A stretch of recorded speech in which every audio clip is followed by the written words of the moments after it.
Open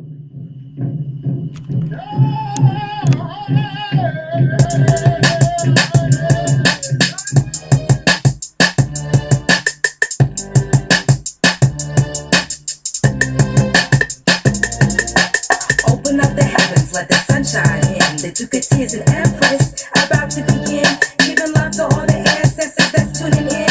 Here comes the Duke of Tears with some more Going out to the all-met, Montauk, Shinnecock, Chickasaw, Choctaw, Washita, Blackfoot, Abenaki, Seminole, Muskogee. You know me, the holiest OG, coming to restore the crown of the all-met, Montauk, Shinnecock, Chickasaw, Choctaw, Washita, Blackfoot, Abenaki, Seminole, Muskogee. You know me, the holiest OG, coming to restore the crown of the old. Super like an eagle, more like a stinging bee. Ancestors is left, right, in front me. I'm what I've hid, dynasty live inside me. Moon goddess since birth, she worth native, made for greatness. Yeah, wild with natural style, rain dancer under the moon, not through the pearly gates. Escape from Spain to Panama, we still ahead of y'all. Never racing, just slow pacing to the top of the dome. We stand tall, y'all. Never lazy to walk, clap, clap, slap back. For all the more talking, Shinnecock, never stop. A little petite, but never retreat. 10K is doggone tall, y'all. Chopper riding, we awake, very deep streaming. ET beaming, bloodshot, lightsaber walker, wolf talker, never stop. To the all-met, Montauk, Shinnecock, Chickasaw, Choctaw, Washita, Blackfoot, Abenaki, Seminole, Muskogee. You know me, the holiest OG, coming to restore the crown of the all-met, Montauk, Shinnecock, Chickasaw, Choctaw, Washita, Blackfoot, Abenaki, Seminole, Muskogee. You know me, the holiest OG, coming to restore the crown of the tomahawk chop. An entire city block, big buffalo people coming back to wreck shop. Hip hop, I'm out and pop, can't stop the rebirth of raw indigenous rock with the native chant to a Christ war dance. Trance at a glance, anyone who glance at the Shechem war dance. Chief seven feather owl, the Moorish colon powers make all these 14th Amendment rappers throw in the towel. Square compass and trowel, these masons taking oaths, disrespecting ancestors, selling their souls to ghosts. I raise my glass, make a toast to Aboriginal hosts traveling through the cosmos. That's most, meaning that's on top. My wounded knee bandaged up, Black Hawk, what's up? Geronimo skull, we taking it back from the tomb of the bones when we coming in the rooms and resume like all-met, Montauk, Shinnecock, Chickasaw, Choctaw, Washita, Blackfoot, Abenaki, Seminole, Muskogee. Islam, and greetings, Moors. Welcome back to another episode of Pardon the Interjection. I am your host, Supreme L. I want to give extremely high honors to your prophet, my prophet, our prophet, Prophet Noble Jew Ali, and all the active Moors. Active Moors. Here on Pardon the Interjection, we dig up information to divulge to the people in the upliftment of fallen humanity. And yes, we had fell, but it's time to get up where we had fallen. And that's what a lot of our people are doing. And I just want to throw that out there. It's a beautiful time to be alive, Moors. And I want to give a special thanks to all the mothers. Because without you mothers, no man would be here. So, gratitude, peace, and love, Islam, to all the mothers. And with that being said, we have a very special show today, and I'm going to have a very special guest today, and I'm going to get him on the line right fast, if I will.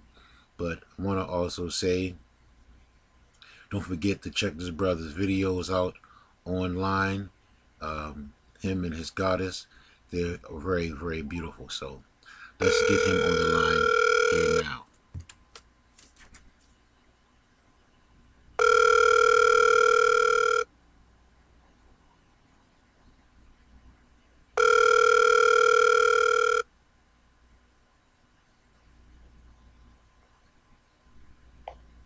Peace, can you hear me? Islam, more Islam. Jabba. Hey, how you doing, I'm blissful, more blissful family. We have one on the line here. It's always a blessing to have this brother on here, and an honor to have your good brother, my good brother, Sheik and Prince. Thank you, bro. Duke Aseer. What's going on with you, my Sheik? I'm good, brother. How are you today, man? Thanks for having me on. Blissful, more blissful. It's an honor, brother. It's an honor. I mean, hey, you do it the best, more. So, hey, I can just say all love to you, big bro, because that's what that's what it is. Because you are taking it to the trenches and the highways more. So I see your work. And with that being said, appreciate that, man. Anytime, more. How's the family? You can't complain, man. Everybody's good. Praise Allah. Everything is how it's going to be till it can be something else, you know? Islam. And like I said, I say that because I see you putting major work out there. You just don't talk it, you live it more. So, hey. Thank you, Noble. Oh, Thank you, Noble. Anytime. Striving. Yeah, there Striving you to be worthy to praise, you know? Please don't stop, more. And Inshallah. I have a song called Don't Stop and Please Don't Stop. With that being said, I'm going to just go in. I'm not going to hold you long today because I know, I do have to get the babies later. I have daddy daycare around these parts. How you do it. That's right, bro. You're raising the future. That's how you do it, man. The ancestors, man. They the ancestors more. So power and power to you, man. Islam. More of us, our people, got to do that. Islam. You know? So I want to pick up where we left off on part one. And, I did say I want to talk about some of these dirties, but I'm not going to give them that much energy. But okay. I just wanted to ask, we did have a nation. Our nation was pure at one time. We had a government. We were doing things and everything was in motion. And how, because I know it was some dirties, some non-soap users. So how do we get from being pure light to being dingy and dirty how we are now? How we are today, right? You're right. In my opinion, like all things, it happens through things like oxidation. Like if you leave a piece of pristine metal outside in the element, after a while, it's gonna start to rust. Right.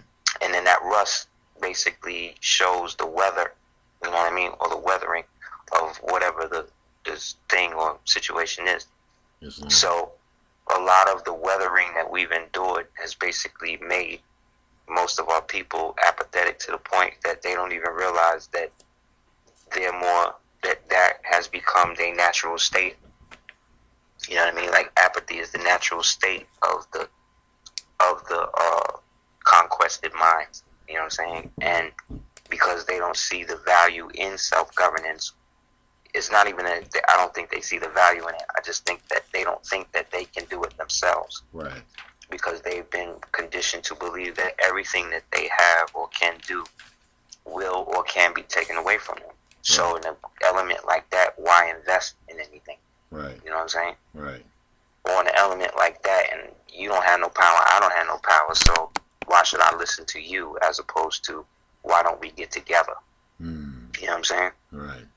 That part of self-reliance, I think, was somewhat bred out of the so-called Negro as he went through but as it was created off of the back of the noble Moor, you know? Right, right.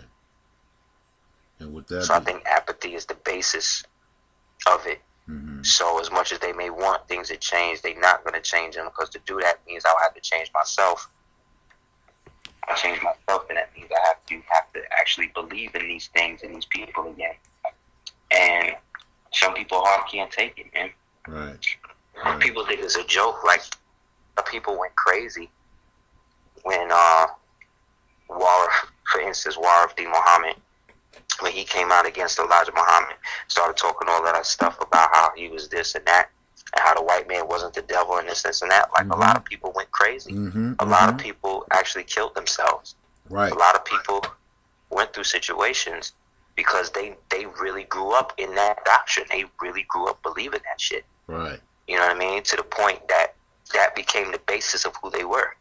So now here come the minister's son coming through, the messenger's son coming through, saying that all of this shit is fake. Right. It broke them mentally, and that's what it was there to do, you know? Right, right. And I see that. I can definitely see that, how that works. Wow. So now with that being said, I want to ask you this. A lot of people ask Moorish, or what country does Moorish come from, or does Moorish started with Chicago, which we know that Moors go back. Can you elaborate a little bit more on the Moors not just being started in Chicago with the Prophet Noble Drew Ali? Oh yeah. The Prophet Noble Drew Ali, peace be upon him, did not invent Moors. Islam. You know, like he did not create it from the ether. Like it wasn't like it didn't exist. Or those people didn't exist. What he did was create a movement that would allow people who identified with that nationality to re-establish that nationality in a manner that would be conducive to lifting them up, as opposed to putting them back into the U.S. strata or the U.S. system. Right. You know what I'm saying? Right. So he basically almost defined what it is or what it was to a people who had basically forgotten that that's what they even were. Right. So he's the prophet because the prophet is the messenger of Allah. So he came to give people the direct correlation, so that way they could never say from that point on they didn't know. Exactly. You know what I'm saying? Exactly. So anybody that plays willfully ignorant with this, they're free to do that. But it don't mean that what they doing is not being done out of, like I said, willful ignorance, meaning that you just don't want it. You just don't want to know anything right, so you just want to. So because you don't like Moors, because you was raised like this, that means then all Moors is that. Or you have people say, oh, well, the Moors did this, and the Moors put us in slavery, and the Moors work with the white man. What Moors? What Moors are you talking about? Because there's Moors, there's Maroons, there's Maori, there's Morai, right? There's all these different aspects of the same people. So when you say the Moors put this person in slavery, or the Moors did this and that to this person, what person are you talking about? Right. Okay? Like, who are you talking about? It don't make sense. Right. You know what I mean? Exactly. So what they do is they speak all of this general language to you and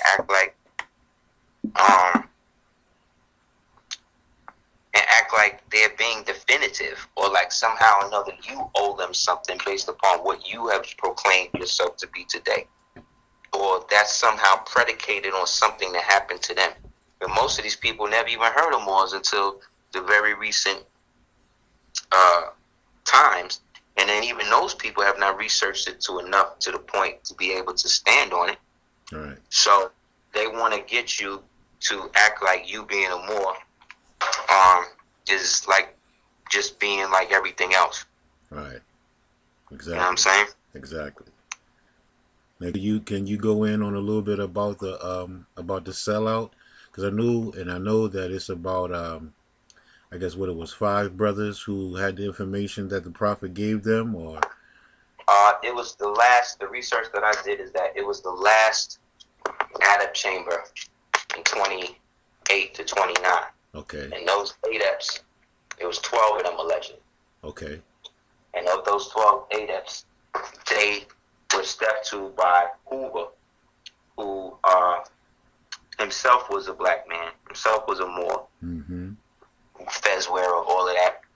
And he was also a Shriner though. And he was cool with a guy that he referred to as Colonel Kirkman. And Colonel Kirkman, a.k.a. C. Kirkman Bey, was an army colonel. You know what I'm saying? That's why I call him Colonel Kirkman. Right. And the Prophet said we wasn't supposed to mark the fez, but this nigga showed up with a fez on it that would say Sultan on it. Wow. Because he was now trying to come in and flip everything up to get everybody away from the international character thing that was being built up in the movement. Right. Based on what the Prophet was able to do in 29. And then in the process of that, it just got progressively worse. You know what I'm saying? Wow. So from that point on, those 12 members that were in that original adept chamber, the story was that Hoover stepped to them and then gave them 40 racks, like at once, that they would all split up. And with that 40 racks, they would start their own movements. Wow. You know what I'm saying? And then this is where David Ford Hill wound up stepping off and then establishing the, originally it was called the Allah Temple of Islam. Then they turned it into, the Nation of Islam. And then from there, Elijah Poole Bey became Elijah Muhammad, peace be upon him, and then he went and helped establish the Nation of Islam. And from the Nation of Islam, you know, you had the Lost Foundation of Islam, right, after they broke away. Then you have Al-Islam, right, which was Warrab's thing after he hooked up with Jim Jones. Like, I got pictures of Jim Jones giving speeches at the Nation of Islam. You know what I'm saying? Really? Yeah. Wow. It's public record. Like, this is all public record. And this is not, I don't want anybody listening to think that I'm on this bash the Nation of Islam or any black movement bandwagon that a lot of these Negroes is on. Right, right. It's just that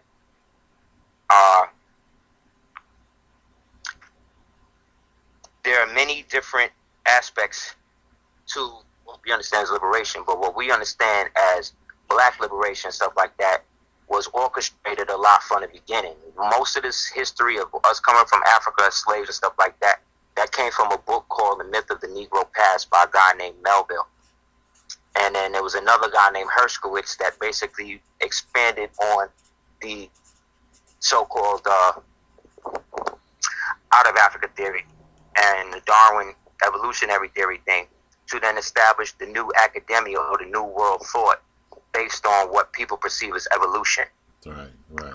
You know what I'm saying? Right. So, a lot of these movements, Afrocentrism being one of the first ones that was developed out of this concept, was then used as another arm of what they would consider white supremacy because it's based on a reactionary system. So any system that is created from a reactionary standpoint can always be counteracted. Right. You understand? Because anything that's reactive is reacting to somebody else. Therefore, the reaction can never be the causality.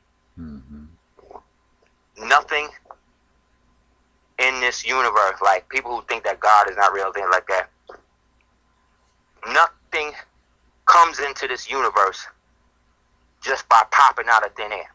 You know what I'm saying? Right. Like nothing that you have ever seen. You've never seen somebody just materialize out of thin air. That's right. Right? You've never seen anything just... It's not like when you pick an apple, another apple take its place. Like it never was picked. Right, you understand? right. So everything in third density is based on a causality. So if that's real, then that means then that nothing can maintain or manifest itself out of specifically nothing. Right. Or how can better say it? Nothing can come into existence without a cause. That's right. That's right. Nothing. Well said, Sheik. Therefore, well said. If nothing can come without a cause, then that means the causality, that means that a cause, what's up, brother? How y'all doing, man? That means that a cause or the cause of everything that we understand as creation came from something else. So the thing that manifested what we understand as creation, what we see as creation is actually the result, the reaction, you understand, to something that is yet unseen or we have not yet remembered how to access. But the Circle 7 says time never existed when man was not. Exactly. And if it was to end, you see what I'm saying? Then it would, but it can't because there never was a time. So if there never was a time that man was not, there never was a time that the spirit of man, the soul of man, these things did not exist. Right, right. But our people who brought spirituality to the third plane, third density, are now in total rejection of, eternal truths like that. And what happens is when you deny aspects of your immortality, you naturally become mortal. And once you become mortal, you become susceptible to the shit that happens to mortal beings. Right. So with that, one of the biggest aspects of the destruction of the mortal being, again, is apathy. Right.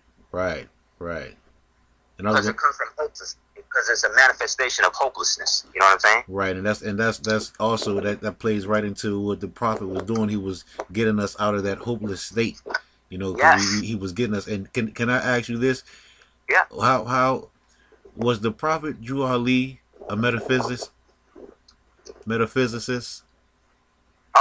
In my opinion, anybody that's dealing with spirit is a metaphysician, or depending on how deep you go, an occultist. Islam. An occultist is just anybody that's searching for things that are unseen. You know what I'm saying? Right. But the layman, because people base everything on Caucasian people's relationship to it or their definition of it, they automatically, if you tell a black person you an occultist, they say, oh, you a Satanist. Mm-hmm. You know what I'm saying? But these same black people say that will be Freemasons. Right. You understand what I'm saying? Right. Which is right. Which in the negative leads to a lot of destruction of families and things like that. Right. So, like I said, the prophet being a metaphysician, being a magician, being a healer, being whatever he needed to be for the people at the time, to me is where the message of what he was really trying to do was at.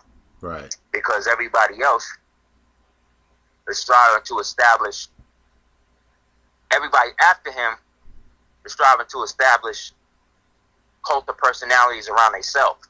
Mm-hmm. Right. So the man became the face of the movement instead of the movement, helping big up the man. You know what I'm saying? Right.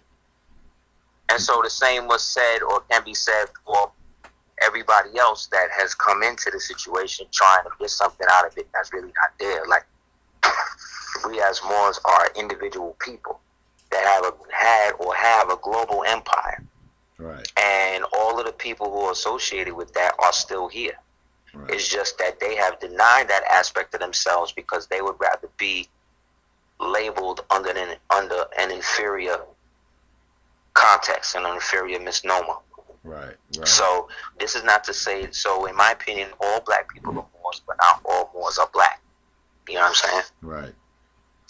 And that takes me back to one of the shows, one of your lectures and shows you did about black Nazis. I wanted to ask you about that, and how does that play a role with us too? Because I know they knew about us. They knew us. So, and Hitler was not totally against us as a people.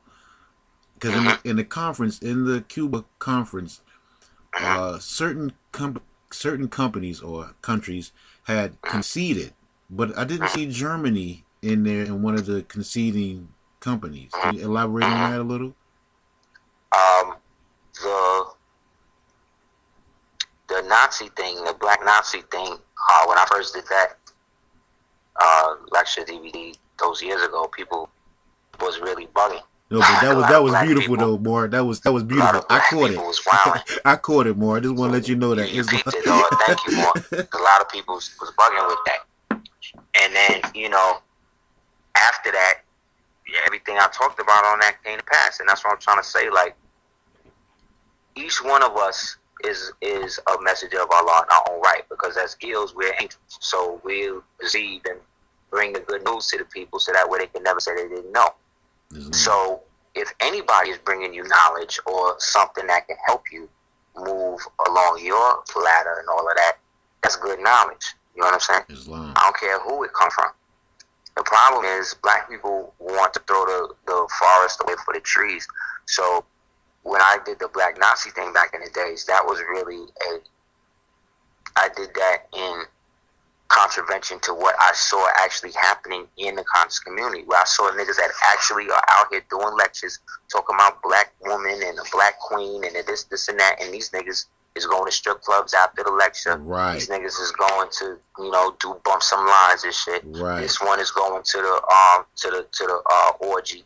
Mm-hmm. You know what I'm saying? And then these niggas is the first ones. Yeah, and then at the festivals, these are the first dudes on the Hotep shit. You know what I'm saying? Right. But at the same time, I'll never use the term to disrespect them, Hotep niggas, because the term Hotep means peace. Right. So we can't, again, throw the baby out for the bathwater. Just because this nigga may be fake with his Egyptian or Moorish shit don't mean all Moors or Egyptians are fake with their shit. It's just that black people have no faith in each other. They have no faith to see something done beyond what they feel they could get out of it in the moment, because they live and think like Europeans. And the European mind state from 1492 to 1774 was acquisition under the crown. And the crown, again, was the placeholder for what they call Christ, which is really the devil. So in that instance, they are all satanic in a sense that they know what they were masking was done under the Luciferian thing. Like when you look at, I saw this movie last night called Hostels with Christian Bale and somebody else, and it was all about the Wild West after the Indian purges with the Comanche and the Apache, and how the Apache and the Comanche basically. Thank you. It's not a hat though. Thank you. What is it? It's called a tarbouche. It's a national headdress from Morocco. Inshallah. Islam. Salam. More. How are you, brother? Good to see you. See what I'm saying, More? I love it more. I love it more. See what I'm saying? So I say to the homie in the movie, you see the guy, and the guy is taking place at the time when they were trying to get rid of all the natives, but the people in it, the so-called Indians in it, represent those people who are from the Mongolian Hindu side that crossed over the Strait of Beringia when we brought them over here with the camels and all of that over 17,000 years ago, from the year 1934, as written by the Honorable Elijah Muhammad in 1 to 40. Those people were the ones that came in and adopted different ways as became almost bands under the so-called tribes and clans that were the original so-called Moors, or what we call American Indians. So when those Moors started to be enforced off their land and had to be redesignated, the ones that didn't leave where they was at, they just redesignated them and made them vanish by listing them as Negroes. And then these warlike people who wound up taking our place and wound up working with the white men to kick us off. After that happened, then the white men start moving them off and start putting them in the reservation. So this movie takes place around that time. And in that movie, it basically shows you that everything that everybody on the land was savage. Meaning that the white man that was there, because it was all about this white so-called Union soldier who killed so many Indians in the wars that finally he was about to retire. But before they retired, they made this nigga have to take his #1 enemy, Chief Yellowhawk, back to his reservation, which was almost like a spit in the face. But what that showed you was that this happened after the Civil War. So this was after the Libra codes were enacted, right? Which were the martial law codes that put white people and black people under the same train as niggas. You understand what I'm saying? So the movie is showing you that under the Republic, he could have refused the order. You understand? On the grounds that it was immoral. But in a martial law Libra code system, he had to take it because the jurisdiction of the United States was all military. So he had to now take his enemy and protect his enemy against other white people or Indians that may try to kill him. You see that shit? So again, who's the real nigga? Who's the real slave? And this is what these white people's fighting. So when you hear white people talk about, oh, well, Civil War wasn't about slavery, it was about state right. It was, yeah, that's true, but it was the state's rights to own slaves. You understand what I'm saying? Or to enslave. And the word slave is different in terms of the legality of it than the word Negro slave. See what I'm saying? Slavery is one thing. Negro slavery is one thing. African slavery is another thing. But what they do, they use all three interchangeably, and you think they all talking about the same people. Same no. thing, right. The slaves were the Slavs, who were the white people who were already perpetually enslaved by the Moorish Empire. Mm-hmm. Then you had the Negro slaves, who were the indigenous Moors or autochthonous Moors that already had land and was traveling back and forth, but they were now being kidnapped and then brought to other parts of the land and made to forget who they were as a history. And then the African slavery were those foreign Moors through the Barbary Wars who were being kidnapped, you see what I'm saying, and then put into slave pens with the indigenous Moors here.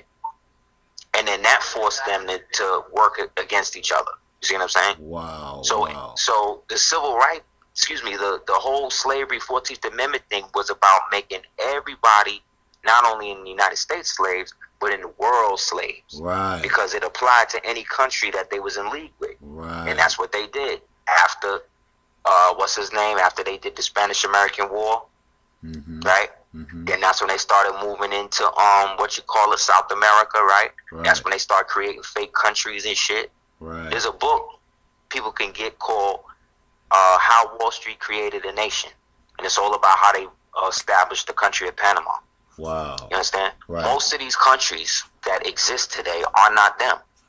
That's not even what they really are in a republic. But a democracy is mob rule. Wow. So we are all guaranteed a Republican form of government. Right, that's right. But since 1861, when we walked out to Congress, and the Congress went into sine die, which means to adjournment. Right. What Lincoln was supposed to do was he was supposed to shut the Congress down until the delegates came back to the table and then to refortify the Republic. No. What that nigga did was took the time to say, well, great, they want to walk out. Well, now I have a chance to not only break slavery, right, but now I have a chance to bring everybody under the jurisdiction of Washington, D.C.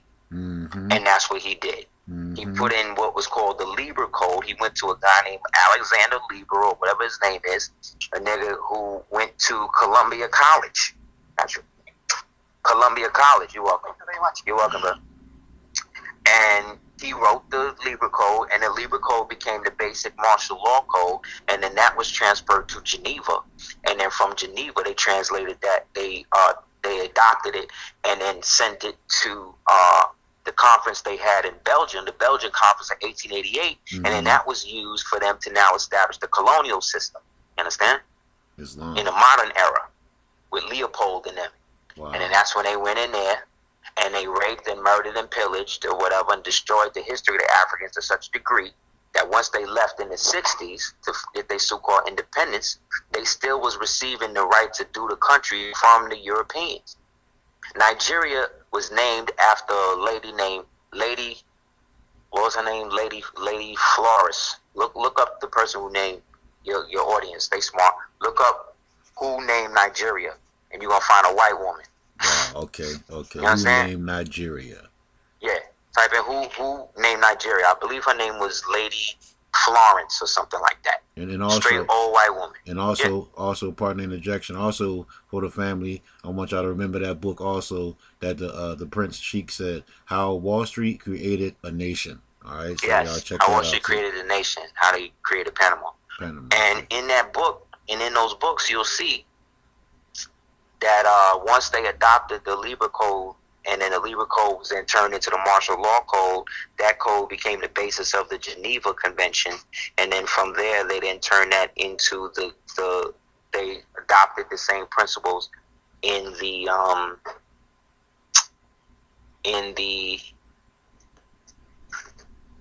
Geneva Convention, the Hague Convention, and then they applied those same codes to the Belgian Conference in '88. And like I said, that then set off the modern colonial system towards the end of the 1900s when they finally was able to get the Turks out. Wow. And then by that time now, in order to maintain control, once the African countries were trying to be independent, they said, well, we'll let you be independent, but you got to sign this thing called the Pact for the Continuation of Colonialism. And this is why, to this day, 64 different African nations have to pay European nations reparations for colonialization. Wow. Wow. Which is exactly why they killed Gaddafi, which is exactly why they set off what they call the Arab Spring. Right. Which is basically to destabilize the entire so-called Middle East that don't exist, because all that's Africa. And all of these countries that were created in the last 80 years are all not real. They not real countries, because they were all named by the colonialists that left. Right. So if you was occupying me, so like when the occupiers left Puerto Rico, they should have stopped calling themselves Puerto Rican and go back to calling themselves Boricán. You know what I'm saying? Right. That's right. That's how you do it. If you are naming and using the same names for the place that you in that the colonizer using, then you're colonized. That's right. Your property. So these niggas. So right now I'm doing this interview in so-called Florida, right? But to me, it's Andalusia. That's right. So when I get my mail and all of that, this is what I'm writing on this shit. They know where it is. That's you know what I'm saying? That's right. They know where it is. You That's see, right. I'm in the post, homie come over and ask me, oh, that's a nice hat. That's a code. Whenever they say that to you, that's a code. They trying to see if you know. That's right. That's right. So again, I thank you for the compliment, but it ain't no hat. I love that, Sheik. I love the way you. That's right. That's right. You know what I'm saying? That's right, boy. That's right. A hat. The old elder, old Moors told me that the hat was short for hate. Right. Just drop That's the why E. Moors don't wear hats. Just drop the E. That's right.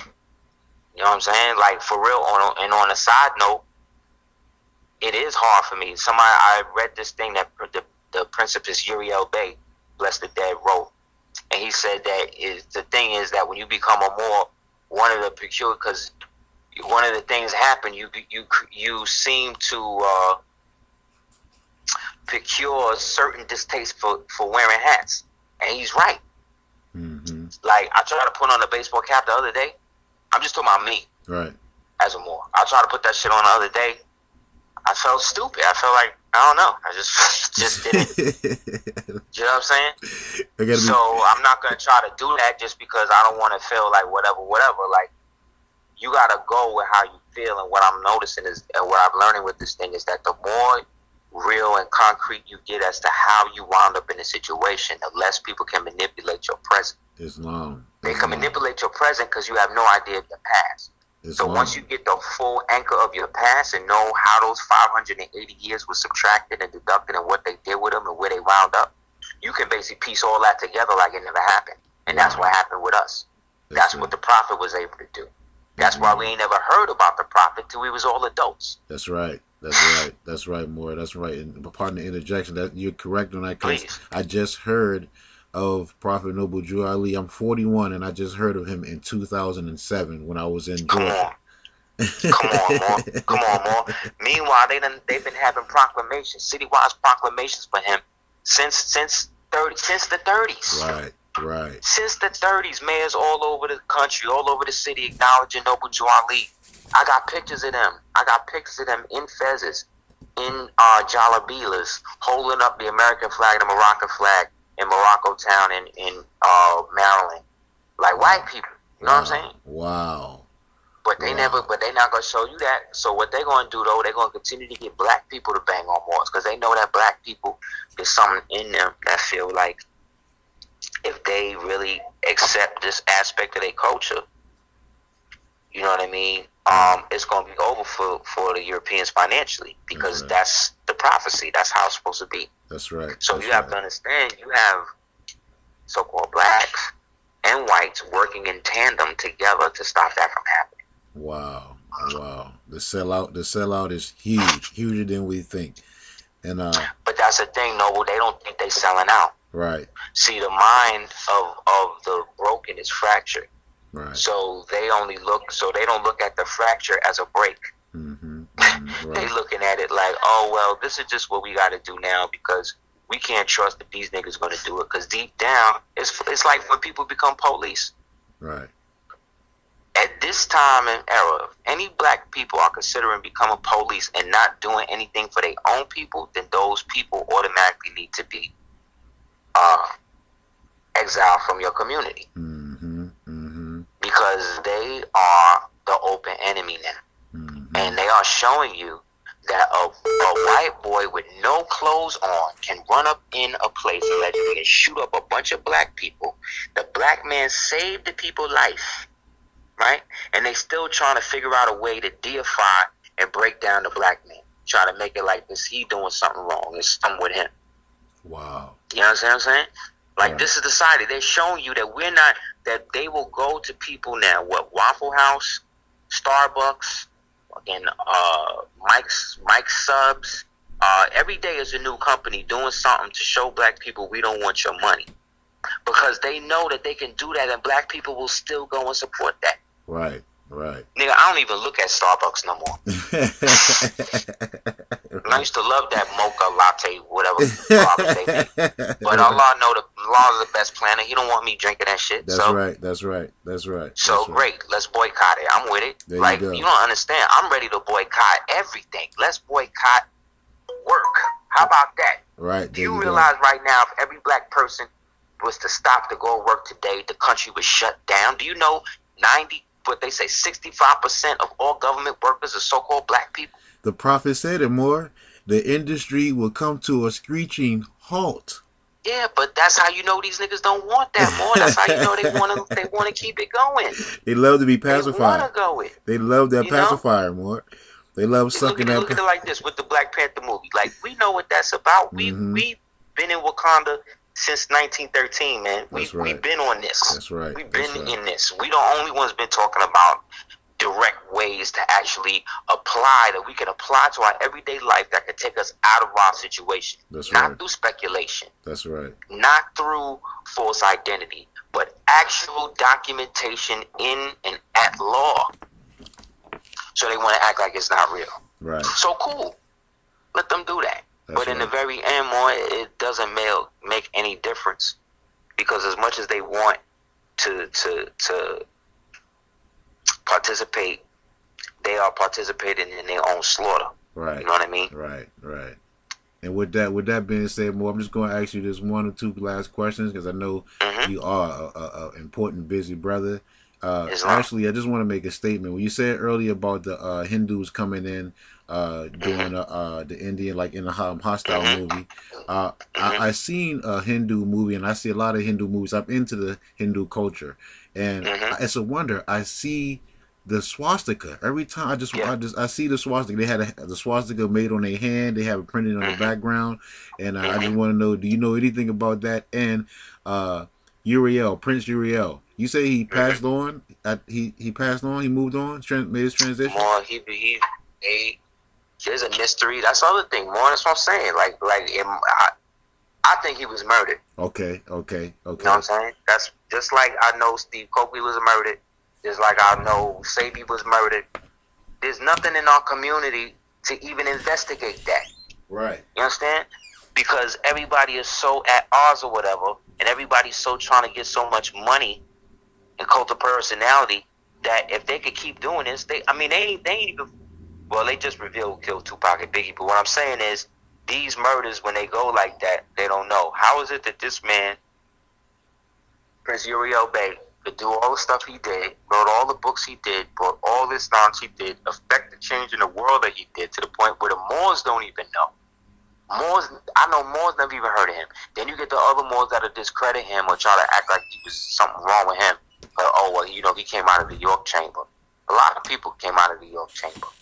But it don't mean that everybody jumped the Kool-Aid with him. Right. You know what I'm saying? And again, stop throwing the baby out with the bathwater. I know a lot of niggas that went to school wound up not being nothing.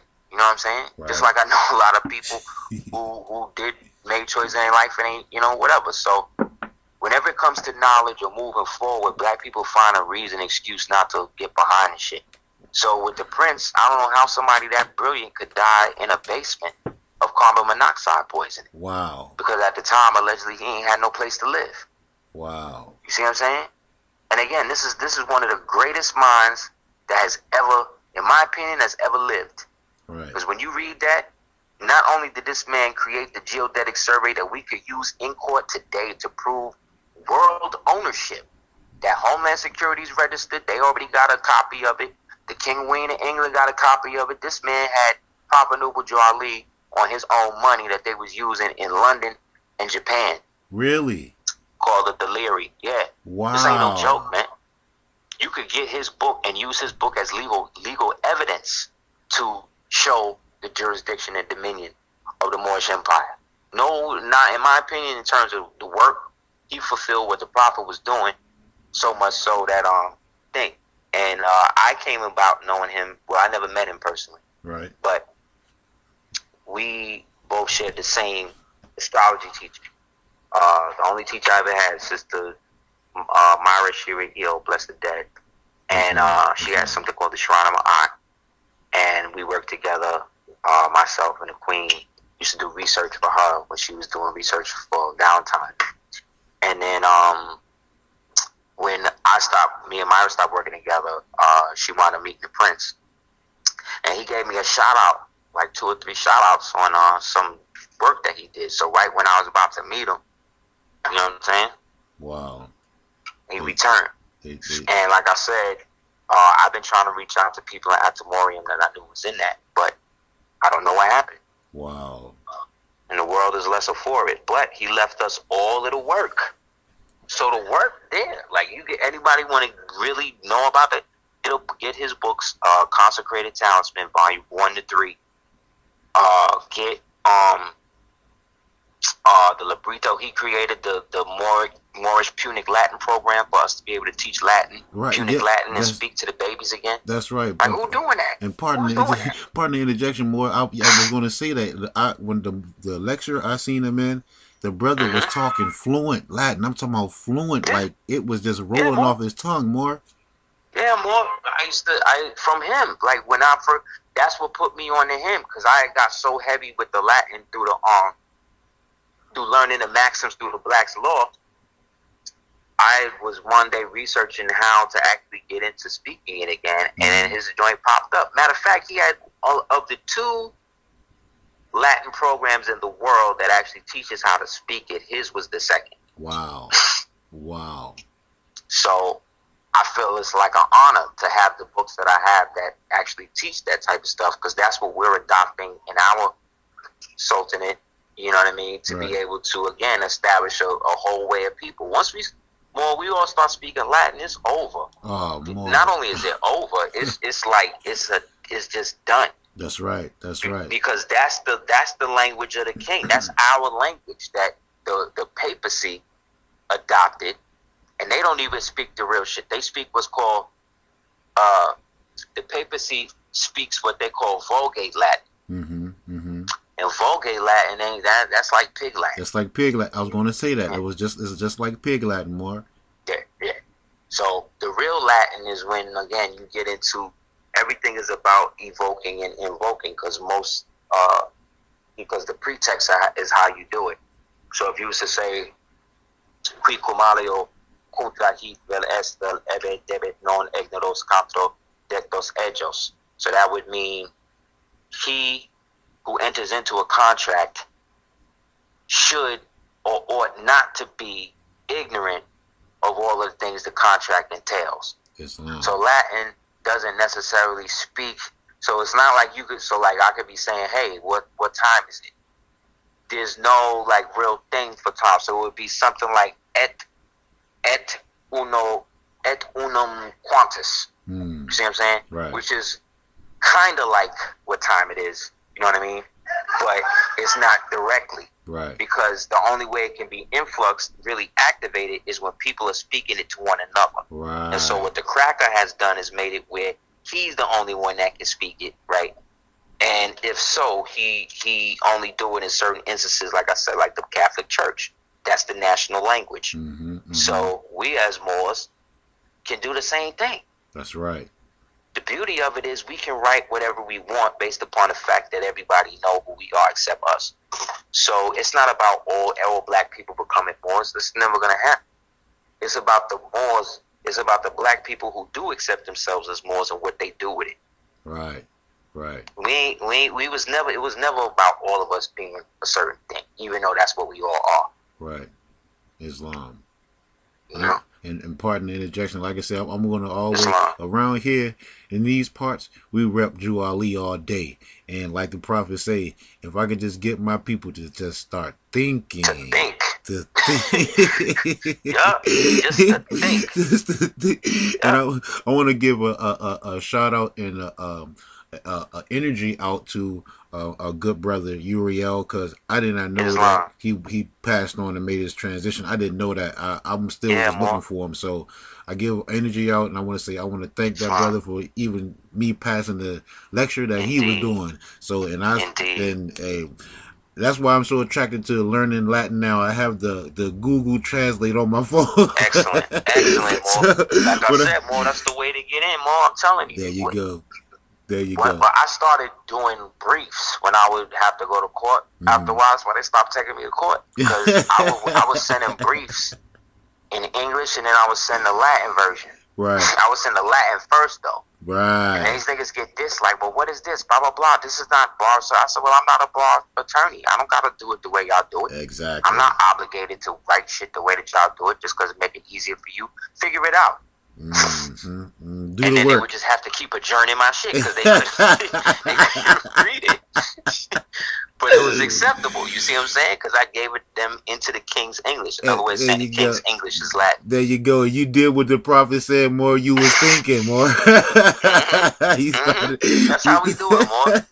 There's always ways to get around it. And when we a unit, man, they can't do it. That's why you ain't gonna see them shooting no Moors dead in the street with no fez on. You're not gonna see that. Exactly. They'll get them more outside of it, like they unfortunately what they did with our brother, bless the dead man, Sorbor Bay. But that's only because he wasn't in.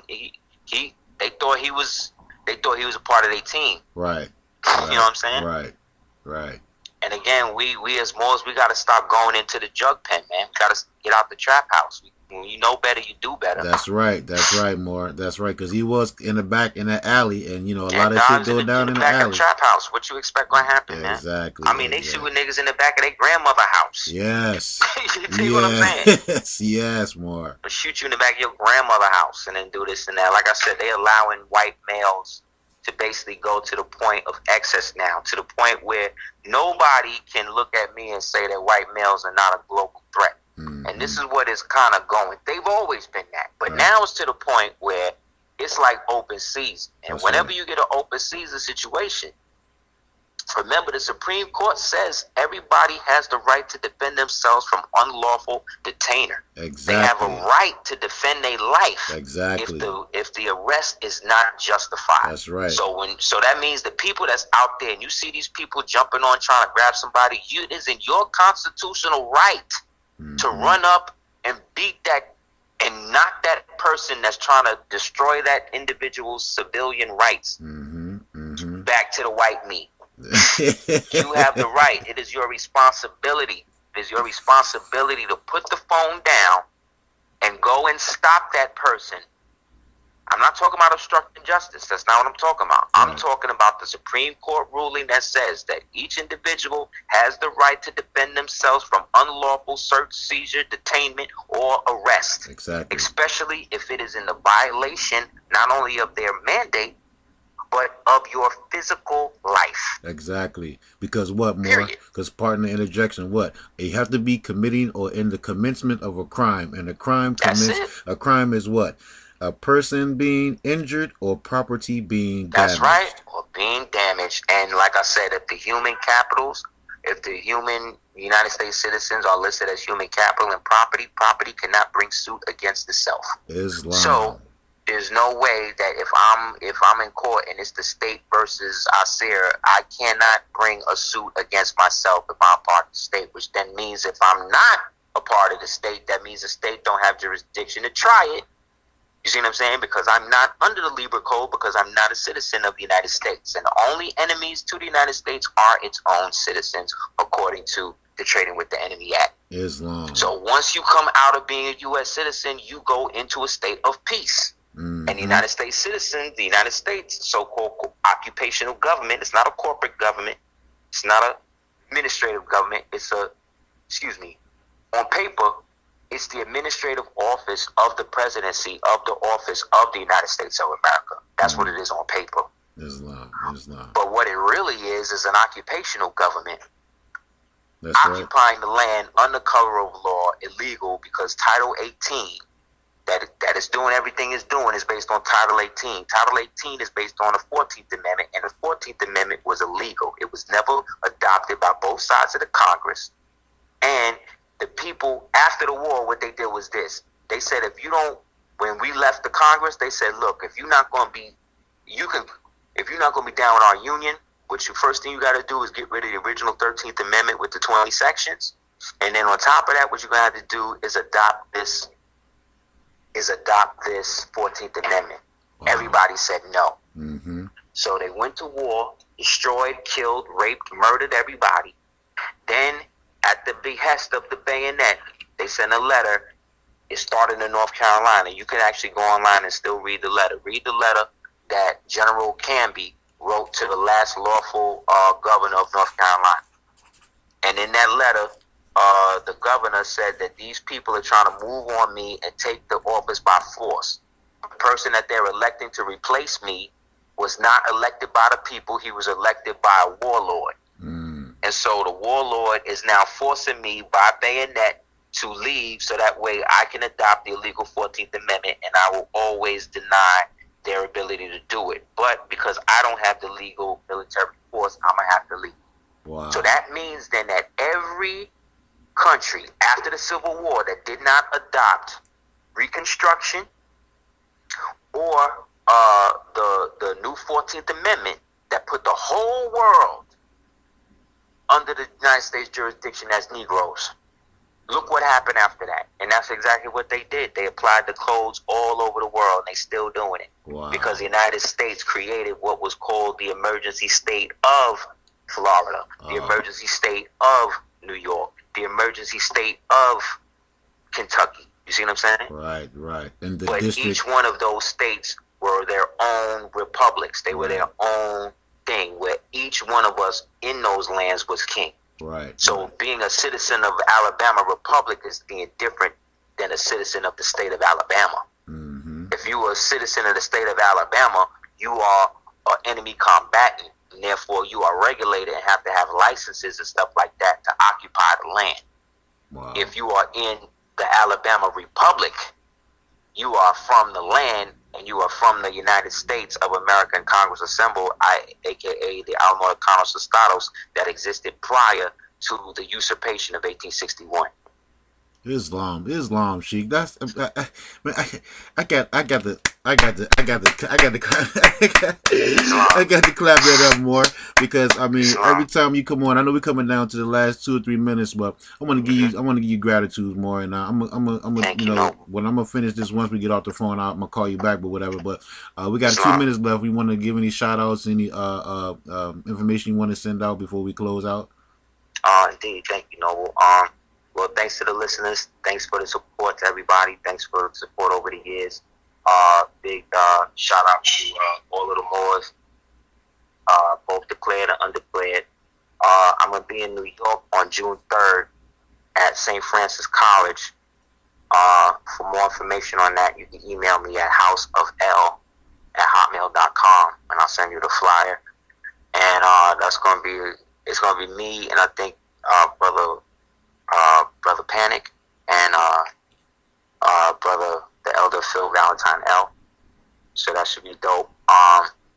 Also, what else is going on? If anybody wants to holler at me about individual consults based on me helping people as a private consult get their stuff right, you can hit me up at houseofl@hotmail.com. If anybody... I got the reprint of the Darsco 418. We're coming out with that, and my new book, John Henry and the Gilded Path. That's going to be out hopefully by the first month of Jason, which is, for people that know, the Jason months are July, August, September, October, November. Mm-hmm. And unfortunately, those are usually the highest months that the tall whites, or what they call the reptoids or grafted made devils, whatever you want to call them, that's their heaviest ritual season. Mm-hmm. Okay. So we should always look out for that. And like I said, Moors, anybody wants to come through or would like to do any type of lectures or workshops, consultations, whatever, just hit me up at houseofl@hotmail.com. If anybody wants to leave a donation, you can go to PayPal and send it to dukeoftears@gmail.com.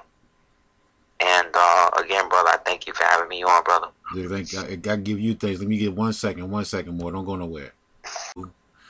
And now we're back after that quick intermission with my brother, your good brother, Aseer. So go ahead, you want to finish giving out them shout-outs, brother, then that's be good. Yeah, man, anybody wants to holler at me, let me know. Just hit me up at houseofbell@hotmail.com. And like I said, we'll just take it from there. How are you, Queen? I like your hair. Islam. I'm in the post office. Thank you, family. Thank you. Go ahead and handle your minutes more, and then I'll get back with you more. That was your good brother, my good brother, Aseer, the Duke of Tears, the Prince. Thank you, Sheik. Islam. Thank man. you, Sheik. Love and light to you. Peace, more.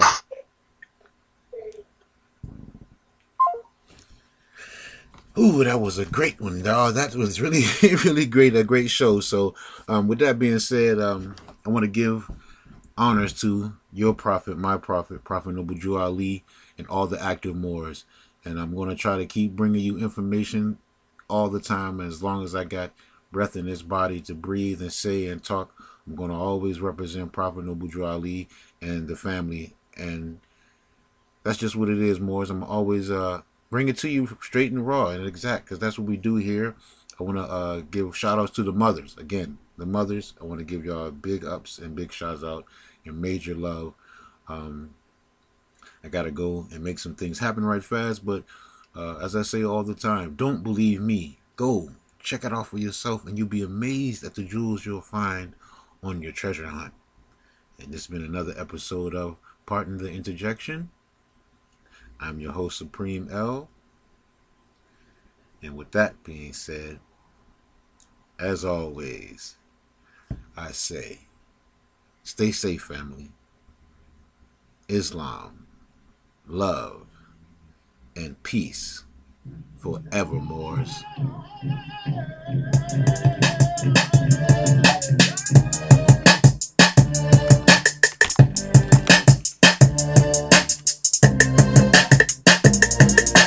Open up the heavens, let the sunshine in. The Duke of Tears and Empress about to begin.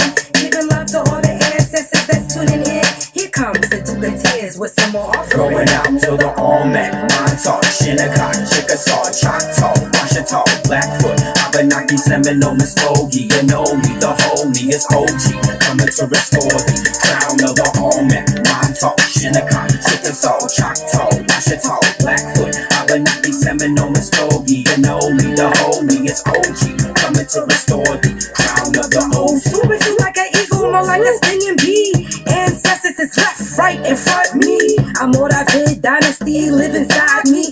Moon goddess since birth, she worth native, made for greatness. Yeah, wow, with natural style, rain dancer under the moon, knock through the pearly gates. Escape from Spain to Panama, we still ahead of y'all. Never racing, just slow pacing to the top of the dome. We stand tall, y'all.